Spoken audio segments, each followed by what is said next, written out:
Kwanza ni shukuru sana nchi wanachama za Jumuiya ya Afrika Mashariki, Kati na Kusini mwa Afrika inayohusika na masuala ya afya, Excellence Community. Tuliwaalika na wadau wetu tuliwaalika.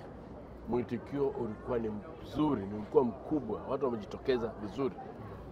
Lakini la pili ilikuwa ni majadiliano, kujadili kwamba namna gani tutaweza kuanzisha kituo cha umahiri cha masuala ya sayansi, utafiti na ubunifu. Mwitikio umekubalika. Kwanza kwa mgeni rasmi ameweza kuridhia na nchi wanachama zimesema hilo wazo jema.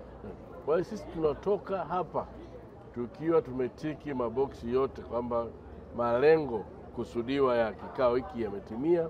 Sasa kinachofuata ni ufuatiliaji wa ahadi mbalimbali ambazo zimetolewa hapa ili tuweze kuanzisha na ujenzi wa hicho kituo mahiri. Sasa hivi kuna tatizo la ufadhili duniani kote. Ndio.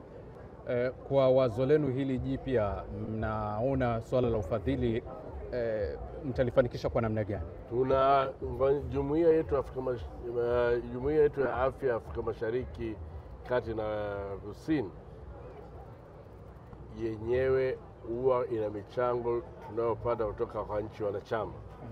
Katika nchi wanachama huwa zinachangia kiwango fulani kila mwaka. Ndio.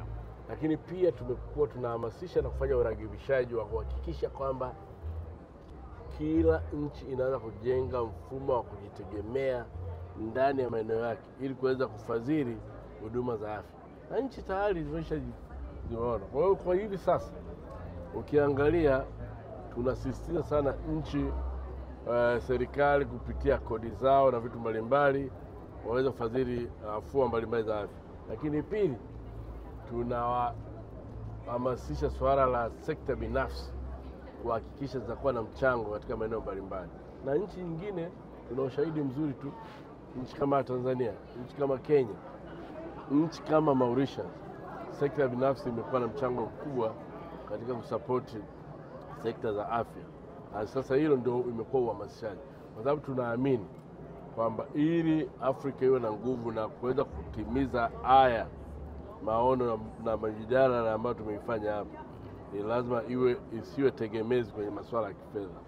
Ni lazima nchi wanachama zenyewe zibebe jukumu la kwamba hiki kitu ni cha kwetu, tutazalisha wanasayansi wa Afrika na wabunifu wa Afrika, na pia tutajenga kituo cha umahiri cha kusaidia bara letu kwa kizazi hiki na vizazi vijavyo.